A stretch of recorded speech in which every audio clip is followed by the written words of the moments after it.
Fala, galera da graduação. Sentiram a minha falta, né? Sentiram, com certeza. Estou aqui de volta neste mesmo local para terminar as nossas aulas.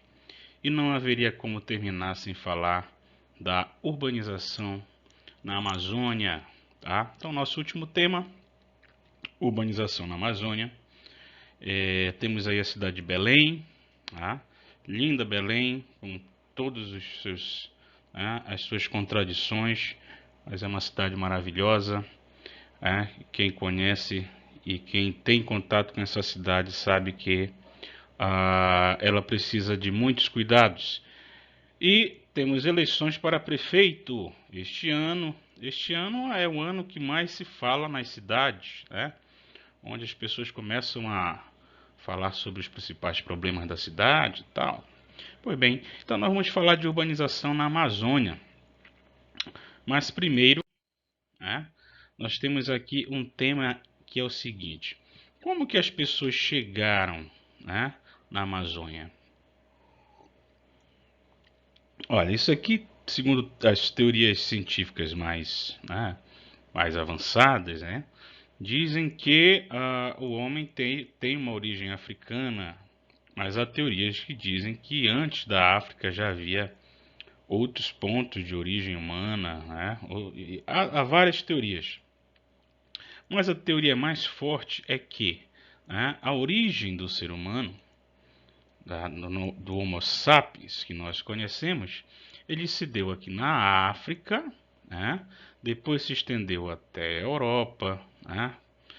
Depois para a Ásia, atravessou aqui a Ásia inteira, atravessou a Sibéria, até esse estreito aqui, o Estreito de Bering, tá? E aproveitando-se a duas teorias, a de que eles navegaram e a de que eles aproveitaram uma espécie de período seco, né? E atravessaram o estreito até o Alasca, chegando à América do Norte, né? E depois ao Brasil e Amazônia, ok? Parte desses grupos humanos também vieram aqui para as Filipinas, terra de Sunda, Nova Guiné e para a Oceania, e dizem que a partir da Oceania eles navegaram para terras, né, como a Polinésia, e também chegaram no Brasil, na Amazônia, por essa via aqui, tá? Então percebam que a nossa caminhada, a nossa jornada, ela foi muito longa.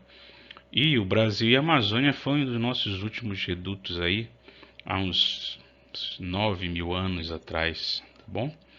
Então, e a partir de então, os grupos humanos criaram as suas comunidades no Brasil e na Amazônia, né?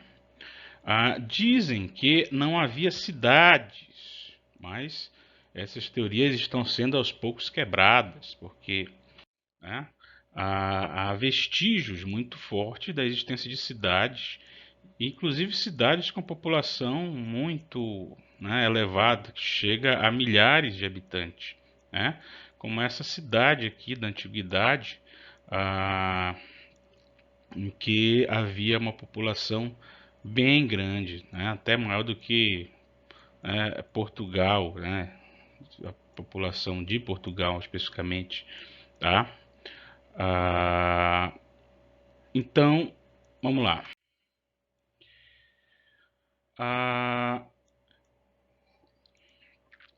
E esses vestígios das civilizações antigas na Amazônia são descobertos, né, a partir de novas imagens via satélite, né?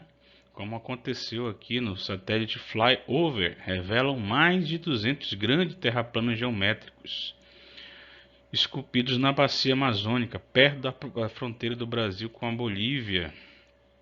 Tá? Então há aí vestígios dessas populações na bacia do Alto Amazonas, tá? Perto da fronteira do Brasil com a Bolívia, e é aqui que seria então o reduto dessas populações que moravam em espécies de cidades, né? Claro que não são as mesmas, o mesmo porte das civilizações como egípcios, como babilônios, mas áreas com aglomeração, né? Então, com cerca de 150 milhas, os círculos quadrados e outras formas geométricas formam uma rede de caminhos e valas construídas muito antes de Colombo pisar no Novo Mundo, data do início dos anos 200 ao ano de 1283, né? Então, bem antigas aí em relação ao tempo de Colombo, tá? Quando Colombo chegou às Américas, depois chegou Pedro Álvares Cabral em 1500, tá? Bom, aí veio a colonização, né? A colonização oficial, quando os europeus chegaram valendo mesmo aqui no Brasil, né? E sempre se conta a história de que o encontro com os indígenas foi pacífico e tal, mas nem sempre foi assim, né? Durante a colonização portuguesa, muitos grupos indígenas foram subjugados e submetidos ao trabalho escravo. A primeira forma de trabalho escravo foi dos grupos indígenas, né? Inclusive, no que diz respeito à América do Norte, não a do Sul, Colombo chegou a ser denunciado várias vezes por maus tratos aos indígenas na área que ele dominava lá nas Américas, tá? Havia casos em que os indígenas eram mutilados quando não traziam quantidades necessárias de ouro. E no Brasil, obviamente, isso não foi diferente, né? Os grupos indígenas que foram pacíficos, digamos assim, né? Que não resistiram, essa é a melhor palavra, à dominação portuguesa, eles foram então subjugados, tratados como escravos, e aqueles que resistiram foram dizimados. Havia inclusive, né, ações da coroa com autorizações oficiais para assassinato de tribos inteiras, eram chamados autos de devassa, né? É uma espécie de documento criado pedindo autorização para que se fizesse o assassinato de grupos indígenas que estavam resistindo ao longo dos rios amazônicos e outros rios, né, da Amazônia. Então, durante a campanha de 1723, aí já estamos no século XVIII, os colonos encontraram com a tribo dos Manaus, né? Ou Manaus, liderados pelo guerreiro Ajuricaba, tá? Então, houve resistência e houve morte, houve conflitos. Então, essa ideia de que as relações com os portugueses e com outros colonizadores que vieram ao Brasil, holandeses também, foi tudo muito certo, tudo muito pacífico, isso não é correto. A verdade é que os grupos indígenas eles foram subjugados de uma forma ou de outra, tá? Mas estamos falando de cidades. Nós não tínhamos então, no princípio da colonização, propriamente cidades. O que nós tínhamos eram as fortificações, tá? As fortificações elas foram os primeiros objetos técnicos, digamos assim, né, para se referir a Milton Santos, criados com a finalidade de estabelecer ações, objetos e ações na região amazônica, né? Então eram objetos que tinham qual propósito? O propósito da defesa. Por isso que no forte do presépio, né, hoje chamado de Forte do Castelo, nós temos aqui a presença de armamentos, tanques, né, posicionados em direção à Bahia, para caso houvesse a entrada de invasores estrangeiros. E em Manaus, né, nós temos a fortaleza do Rio Negro, não é isso? Que é chamada de Forte São José da Barra, tá, no Rio Negro, em Manaus. Então, as primeiras edificações relacionadas à colonização foram os fortes. Exemplo do Forte do Presépio em Belém, tá? E era necessário que a sua localização fosse estratégica devido à ocorrência de invasões estrangeiras na região, como eu já anunciei a vocês, tá? E aí vem o período da borracha. O período da borracha, né, ele vem então marcando um novo momento, tá? Professor, mas antes da borracha, nós tínhamos outras atividades econômicas. Sim, nós tivemos atividades econômicas das drogas do sertão, tá? Que eram especiarias extraídas da floresta, né, para a Europa ou para outras áreas do Brasil. Mas foi com a borracha que, de fato, essa expansão, né, urbana, principalmente naquilo que hoje nós chamamos de metrópoles da Amazônia, ela se tornou expressiva e significativa, tá? A borracha, ela gerou não apenas um processo de extração, né, desses produtos do interior, mas houve algum tipo de acumulação e construção de edificações, tá?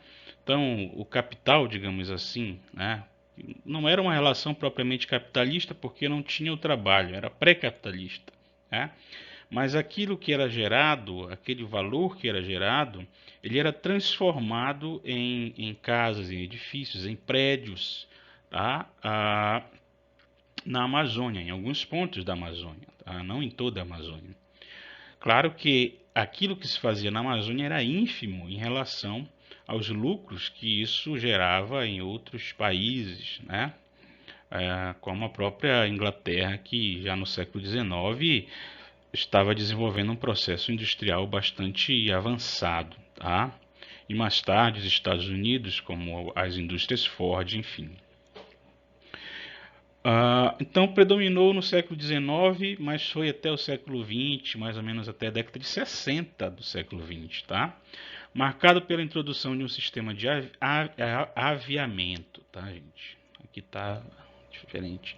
Que extraía a renda da borracha no interior para grandes cidades, Belém e Manaus, tá? Mas de Belém e Manaus, essa borracha ela saía, ela era exportada, porque Belém e Manaus eram os últimos centros em que essa produção passava, tá? Então eram áreas que tinham uma relação direta com o exterior. E essa borracha não era bem beneficiada na Amazônia, ela era beneficiada em outros países, como eu falei, Europa e Estados Unidos. Primeiro Inglaterra, né, depois Estados Unidos. A rede urbana dendrítica e macrocefálica. Tá? A gente falou um pouco aqui sobre rede urbana dendrítica, que é, quando se fala em dendrítica, nós estamos falando de dedos. Né? Quando nós colocamos a mão assim, a gente percebe que nós temos a palma da mão e nós temos aqui os nossos dedos. Pense que na ponta de cada dedo nós temos uma cidade. Tá? E essa mão aqui, ela é a cidade maior, a cidade grande, que domina, controla essas cidades menores, tá? Que geralmente são cidades pequenas. Na rede urbana dendrítica, pelo menos na Amazônia, não se tem a existência da cidade média. Nós temos a cidade grande, né? E as pequenas cidades, né? Proporcionalmente falando, né? Da época. Ok? Então, essa é a rede urbana dendrítica. Eu vou falar mais um pouco sobre isso mais tarde. Tá? E macrocefálica. Macrocefálica é o seguinte. Pense que eu tenho aqui, quando se fala em macrocefalia, céfalo é uma cabeça, né? Então, é como se eu tivesse uma cabeça que fosse a cidade maior, né? Vou botar um C aqui para dizer que é a capital. E aqui nós temos as pequenas cidades, né? Que se relacionam a essa grande capital. Então, essa é uma rede, né? Macrocefálica. Desculpem o desenho que eu estou fazendo com o mouse aqui, tá, pessoal? Vamos avançar. Bom, e aqui nós temos essa característica aqui, né? De um lado Belém, tá? E de outro Manaus. E aí nós temos a rede de rios, tá? O processo de extração da borracha, ele começa aqui primeiro mais próximo de Belém. Os pontos de extração mais forte aqui é Alto Rio Negro, tá? ao longo do rio Amazonas. Só depois se estende até o rio Xingu, tá? O rio Iriri foi um dos principais pontos também, já no final, tá, gente? Então, toda essa rede aqui de pequenas cidades, ela vai se dirigir ou para Belém, ou aliás, ou para Manaus ou para Belém, né? Essa é a rede macrocefálica, essa é a rede dendrítica, tá? Depois eu vou mostrar alguns pontos dessas cidades para a gente ter uma ideia melhor. E aqui um vídeo, né? Eu vou passar aqui para a gente entender um pouco como é que era a Belém na época da Belle Époque, tá? Bela Época, tá? Foi um momento caracterizado por inovações técnicas importantes na cidade de Belém, mas foi um momento europeu, né? A Belle Époque, chamada assim, é um momento em que houve diversas transformações na França, principalmente em Paris do século XIX. E Belém era então uma espécie de reflexo do que estava acontecendo na Europa da época, né? Então aqui nós temos o mercado, né? Ver o peso, a feira do açaí, percebeu a quantidade, né, de açaí que está sendo distribuído, tá? Nós temos a produção que era trocada, né, na área de mercado aí, que é o ver o peso, tá, gente? O principal sistema de transporte, obviamente, vai ser a carroça, tá? Percebam que as pessoas todas estão vestidas na época, por uma questão de época mesmo, pouco se andava sem camisa, então as pessoas sempre estavam, né, vestidas e geralmente com calças, tá? E essa então era a realidade da época. A câmera aí era uma novidade, então percebam que ela chama a atenção, né? E aquele que está filmando está buscando, né, identificar elementos específicos com as características das pessoas, tá? Das senhoras e das crianças, tá, gente? Da arquitetura, tá? Olha esse mercado aí temos o trem, né? Esse trem provavelmente seria o trem da estrada de ferro Belém-Bragança. E aí nós temos a área periférica, tá? A área periférica não é bem o interior. Saindo desse núcleo central de Belém, nós já temos as casas de taipa, as casas de madeira, tá? Em que realiza então a atividade rural. E aí já temos fábrica, né? Esse vídeo é dos anos 30, então nós já temos fábrica, tá? Acredito que seja aí as mulheres descascando castanha, ok? Sim, castanha. Essa castanha, então, ela vai para o exterior, mas ela é coletada por esse sistema de aviamento que a gente falou, né? Então aí nós temos aí os prédios antigos, tá? E todo esse conjunto de monumentos da época da Belle Époque, mas dos anos 30, mas que reflete um pouco do que era a Belle Époque ou a Belém do século XIX, tá? As construções ainda eram muito ligadas a esse período. Então, as cidades da época da borracha, né, nós não podemos definir apenas em relação ao século XIX, tá? A cidade de Altamira, ela vai ter uma especificidade em relação à borracha já no século XX. E outras construções, outras cidades vão surgir também no século XX, como Forlândia, tá? Forlândia, que é um empreendimento de Henry Ford, tá? É um conjunto de casas e locais criados para a habitação das pessoas que trabalhavam nesses espaços, né, da extração da borracha. Tá? Aqui em Altamira, essa foto clássica, né, que a gente conhece muito bem, que é o avião Catalina, né, descendo já na década de 40, tá? E Altamira também se destacava na produção da borracha. Então, as cidades da época da borracha, elas cumpriam o papel de abrigar a mão de obra, no caso da companhia Henry Ford, ou como entreposto de passagem, né, de pesagem, acho que está errado aqui, pesagem da borracha, tá? E Altamira foi então um desses pontos de passagem e pesagem da borracha. Já as cidades da companhia Ford, elas abrigavam os trabalhadores mesmo, tá?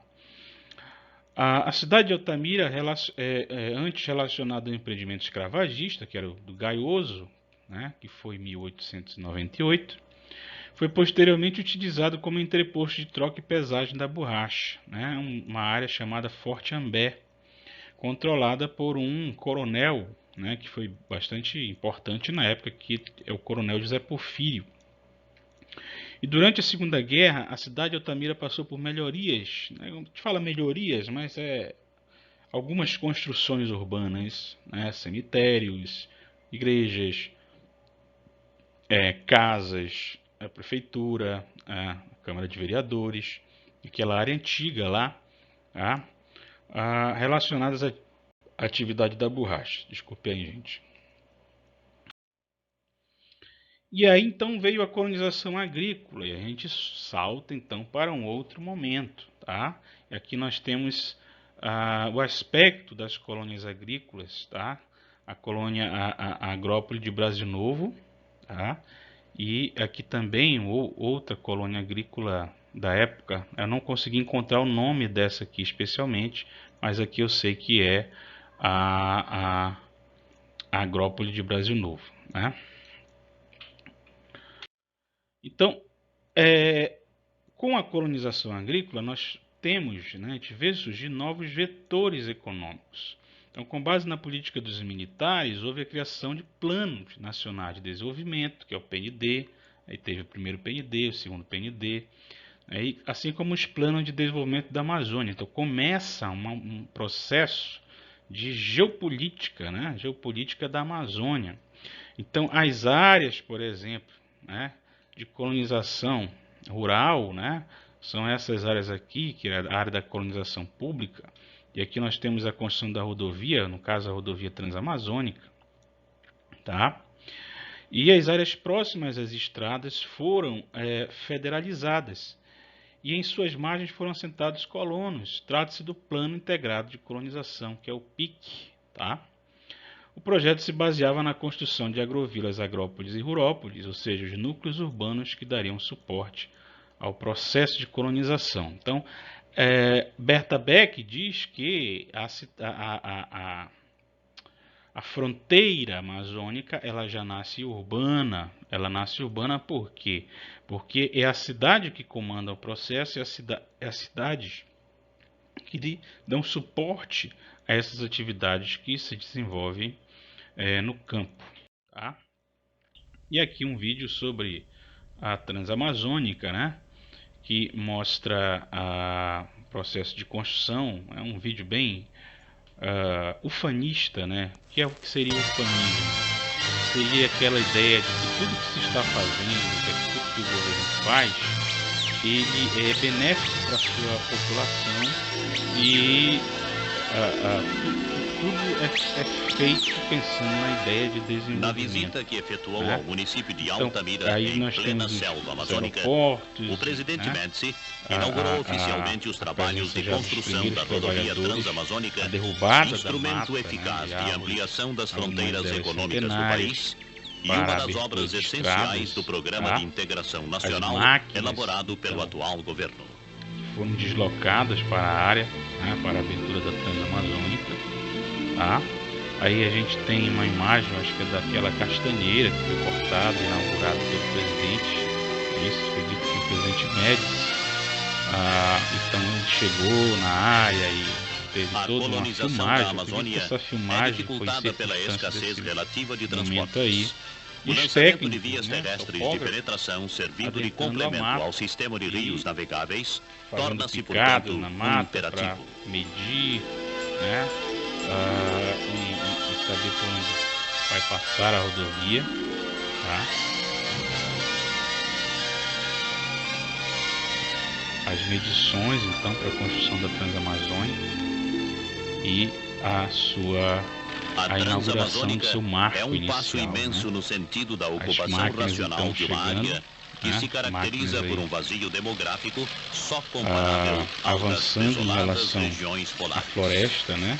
E abrindo novas fronteiras. O presidente afirmou, digamos assim. Não sei de temas que hoje mais exalte a imaginação dos moços que diz, que o tema de imagem do desenvolver a Xingu Amazônia. É inaugurada a rodovia Transamazônica. Isso foi aqui em Altamira, eu acredito, né? Já que é onde a Transamazônica aproxima-se do Xingu. Então deve ser aquele ponto onde até hoje está aquela castanheira, né, cortada, que é um símbolo, entre aspas, do desenvolvimento amazônico, né? Segundo essa ideia unista, ok?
Então criou-se inclusive um sistema urbano baseado em Christaller, né? Lembra do Christaller, né? Dos estudos urbanos. No segundo Beck, a fronteira já nasce urbana, ou seja, o processo de ocupação se deu diretamente atrelado às cidades e localidades que dariam suporte ao processo de colonização, ocupação no território. Né? Então aqui eu tenho como a cidade principal, né? Aqui seria a Rurópolis, né? No caso, Altamira funcionaria como uma Rurópolis, tá? E depois nós teríamos as agrópolis, ok? E em segundo nível, e terceiro nível, aliás, as agrovilas, tá? Então aqui seriam as agrópolis, tá? O sistema de localidade central. E aqui seria então, só um exemplo, só vou marcar como exemplo, as agrovilas, tá? E há outras aqui, ok? E aqui, com base numa cidade pré-existente, né? No caso Altamira, como é que funcionaria? Isso tudo aqui foi extraído do documento oficial, tá, gente? De criação do PIC Altamira, no caso. Agrópole de Brasil Novo, como eu já mostrei, né? Até hoje parece que ainda existe esse padrão de residência lá, né? Em alguns casos se manteve, mas em geral foi tudo substituído, né? Mas era um padrão de construção em madeira, um pouco elevado do solo, ok? E aqui para explicar um pouco aquilo que eu falei do que é uma rede macrocefálica, tá? Olha o que nós temos então.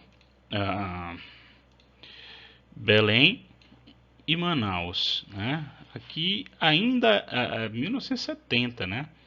Então a economia da borracha estava em decadência e nós temos poucas cidades médias, tá? Poucas cidades com não chega nem a ser cidades médias, tá? Entre 5 e 20 mil habitantes. Entre elas Altamira, Marabá, Tucuruí, tá? Cidades aqui entre 5 e 20 mil habitantes, né? Então, esses pequenos pontinhos aqui são cidades entre 0 a 5 mil habitantes. Então, digamos que essas cidades elas surgiram do processo de produção do látex, da borracha, né? A partir de várias fontes, a partir da Hevea brasiliensis, né? Que é a seringueira, mas também do caucho, que era uma outra fonte de borracha também. E tudo isso aqui saía, né? A casa de Manaus saía por aqui e de Belém, né? Saía por aqui, tá? Ok? Então percebam que nós tínhamos aí um fluxo, tá? E na qual os principais destinos eram Belém e Manaus. Por isso que essas cidades se tornaram cidades importantes, mas com aquilo que nós chamamos de macrocefalia urbana, uma cabeça e várias pequenas cidades ao seu redor. Belém, por exemplo, era uma cidade que já tinha, em 1970, mais de 500 mil habitantes, que é considerado hoje uma cidade grande, né? E Manaus, entre 100 e 500 mil habitantes. Apenas para a gente estabelecer a diferença, tá? Em 2010, claro que nós já estamos numa mudança de 40 anos, tá?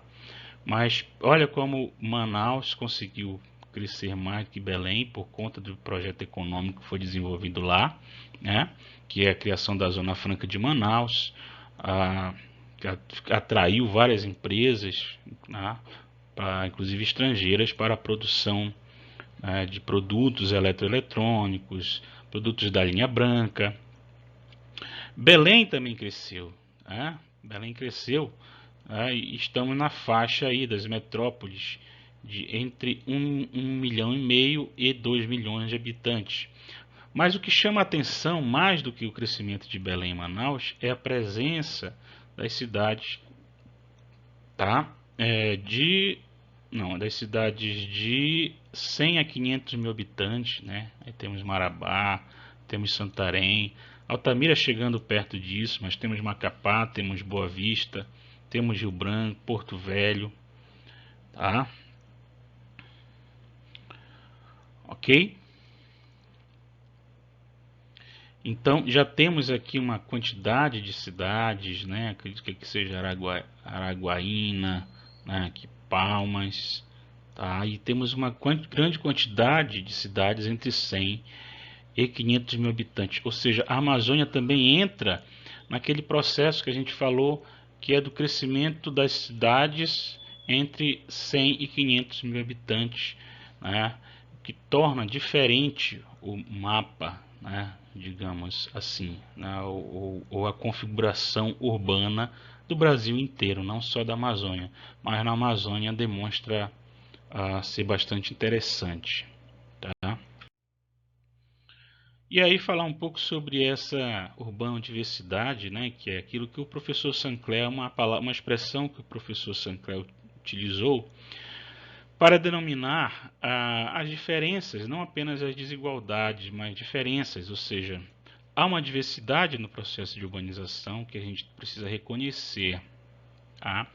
Acima, por exemplo, temos a foto de Afuá, que é uma cidade ribeirinha, sobre palafitas, mas ela tem um jeito, né, tem um modo de vida em que ela não nos remete diretamente àquela pobreza mesmo, da degradação ambiental, da ausência total de recursos, mas ela nos dá uma diferença que inclusive atrai turistas, né? E as pessoas fazem suas casas coloridas e é uma cidade muito, do ponto de vista arquitetônico, muito bonita, tá?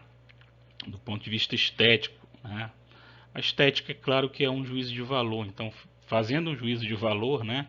Eu digo que é uma cidade muito bonita esteticamente, eu tenho vontade de conhecer, inclusive, tá? A cidade de Afuá.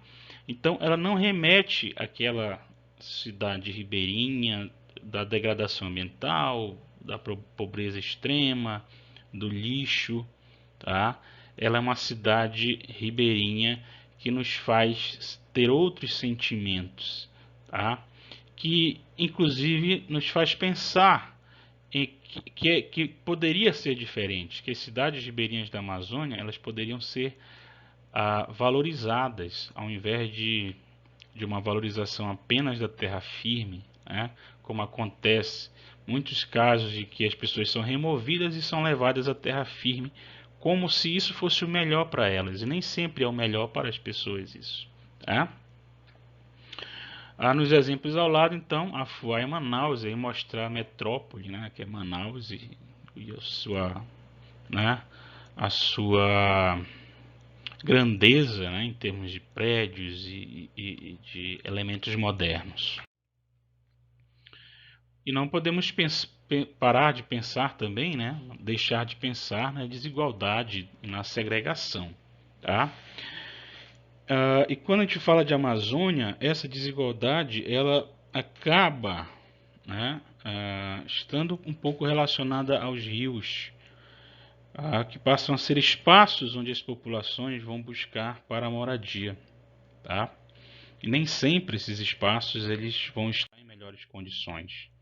E temos o caso então das cidades ribeirinhas, né?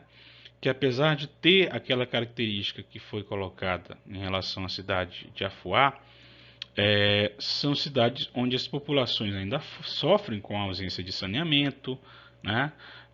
De abastecimento de água de qualidade, de esgoto, tá?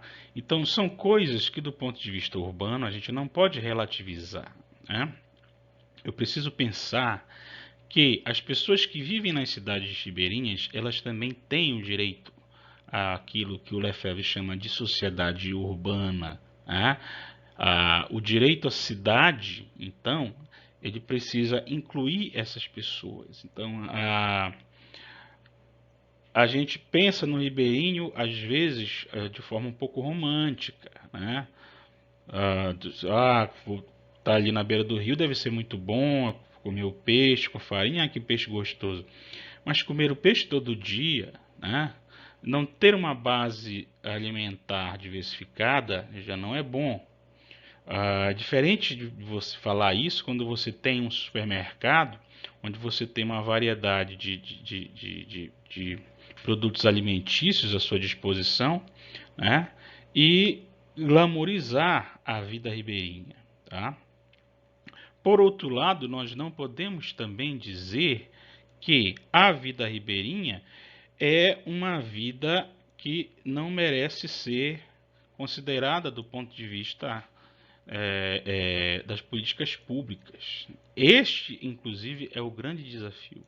As políticas públicas, né, elas têm que ser levadas às populações ribeirinhas, às cidades ribeirinhas, mas de forma a incluí-los dentro de um processo, dentro dos benefícios sociais, digamos assim, né? E a gente está falando de várias coisas aqui, desde um consumo de produto diversificado, né? Desde de enriquecimento, né, dos produtos alimentícios, desde água, esgoto, saneamento, escola, educação de qualidade, até universidades, internet também, né, energia elétrica e assim vai, tá?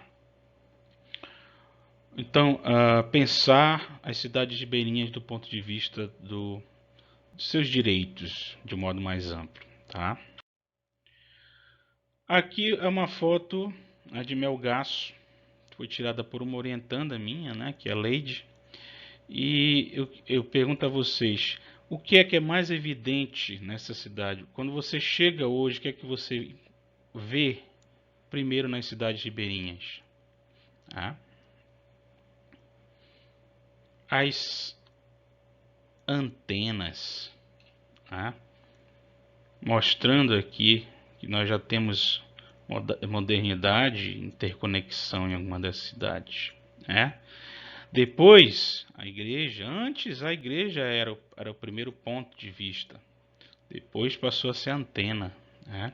Então, são cidades que têm hoje, né, as antenas, as igrejas, o mercado, a praça e o trapiche, tá? São elementos que compõem a paisagem das cidades ribeirinhas, ok? O trapiche de atracação dos barcos aqui, né, é o fundamental para as cidades ribeirinhas da Amazônia, porque é onde tudo chega e para onde tudo sai, né? De onde tudo sai e também vem, tá? Ou quase tudo, tá? Melgaço também se destaca na produção do açaí, então é essa produção que é deslocada por esses barcos também, que traz pessoas e leva pessoas para outros lugares. E sem falar das condições ambientais, né, que no caso das cidades ribeirinhas elas precisam, né, ser visitadas, mas não do ponto de vista de eliminar as cidades ribeirinhas, mas no ponto de vista de buscar soluções, né, para que as pessoas sejam então que tenham melhor acesso aos serviços básicos de saneamento, principalmente, tá? Aqui um bairro crescendo, né? O caso do trabalho da minha orientanda, da Leide, mostrava como que esse crescimento estava acontecendo na cidade de Melgaço. E ela tirou algumas fotos, né, que mostram esse crescimento à margem do rio. Não foi um crescimento para a terra firme, mas um crescimento para a margem dos rios, né? E não podemos deixar de falar, mais modernas, né? Não sei se esse é o termo, mas mais recentes, as cidades que surgiram a partir dos novos vetores de crescimento urbano na Amazônia, tá? Aí eu tenho em cima aqui Anapu e embaixo Pacajá. Então são cidades da Transamazônica que a gente conhece, porque a gente provavelmente alguns ou todos nós já passamos por elas. São cidades que vieram da fronteira urbana no que diz respeito ao processo de colonização dirigida, né, da qual falamos. E tem também a cidade de Altamira, que é uma cidade diversificada, que tem uma história mais longa, né, que conecta essas cidades aí, a gente. E falando-se um pouco do direito da cidade na Amazônia, a gente volta então a essa questão, né? Na Amazônia hoje estão os principais problemas de saneamento do Brasil, tá? E os principais problemas de saneamento estão, além das metrópoles e cidades grandes, por exemplo, uma cidade que tem um sério problema de saneamento além de Belém e Manaus, nós temos Ananindeua, tá, gente? Ananindeua é uma cidade que sofre com saneamento precário, saneamento básico, né? A própria cidade de Melgaço, que foi considerado o menor IDH do Brasil, ok? E tem também que se avaliar quais os critérios que o IBGE se utilizou, né, para fazer essa avaliação. Talvez não seja tão o problema não seja tão grave assim, por conta do IBGE desconsiderar o modo de vida ribeirinho, né, e as suas singularidades, ok? E quando eu mostro a cidade de Melgaço, aí nós temos três fotos, Melgaço não, Afuá. Nós temos 3 fotos de Afuá que mostram que um outro caminho é possível. É possível você pensar as cidades ribeirinhas de forma a que seja que não atinja o direito das pessoas ao saneamento, né, aos benefícios da sociedade urbana. Então que tenham as pessoas que moram nas cidades ribeirinhas, que são cidades maravilhosas, que tenham o que é possível, né, para que um ser humano possa viver bem e viver de modo pleno. E aqui para a gente pensar a proposta de quem pensa de fora, tá, gente? Aqui é um Hulk da Norte Energia e faça um contraste da cidade de Afuá em relação a esse modo de vida aqui, tá? Aí a gente fica pensando, desculpe aí, a gente fica pensando, será que essas pessoas estavam realmente interessadas em sair dali ou queriam apenas mudar a sua condição de vida, né? Porque as casas que elas moravam eram precárias, mas eles tinham uma centralidade, eles tinham melhor acesso a serviços urbanos, né, com mais rapidez, e aquilo, ao invés de ser melhorado para que a vida das pessoas tivesse uma qualidade melhor, elas foram deslocadas para áreas de antigas fazendas longe, né, de 3 a 5 quilômetros mais longe do que estava antes. Então a gente repensa. A proposta de quem pensa de fora é realmente uma proposta interessante para os habitantes da Amazônia? Aí fica aí o questionamento, que vocês podem trabalhar aí no relatório de vocês do resumo dos módulos, tá, pessoal? Então, gente, a gente fica por aqui. Essa é a última aula, espero que tenham, né, gostado das aulas gravadas. Nós tivemos apenas 2 aulas síncronas. O método não foi do jeito que eu planejei, mas eu espero que no processo de avaliação tudo dê certo, né? E eu confio em vocês também, que se dediquem e façam um bom relatório, tá, gente? Que não apenas peguem ali já no último dia para tentar fazer. A geografia urbana é uma disciplina importante para vocês enquanto professores. Então se adiantem, não procrastinem. Peguem os cadernos de vocês e durante as aulas, se você vai rever, não sei, façam anotações, leiam os textos, tá? E utilizem isso para os resumos dos módulos, ok? E eu vou aguardar as aulas gravadas também, que vão ser, espero que sejam excelentes aulas, tá? Então espero que vocês tenham, a partir de então, um excelente semestre, com boas aulas. Espero que tudo dê certo para vocês e que essa pandemia termine, que a gente possa, né, se encontrar. E eu quero abraçar todo mundo, né, com todo carinho, tá, gente? E que eu estou com saudade de vocês, tá? Tchau e até mais ver. Espero que a vacina lá do Coronavac chegue logo, né, que eu vou estar aí no início dessa fila, né, se deixarem. Ok? Então, tchau, tchau.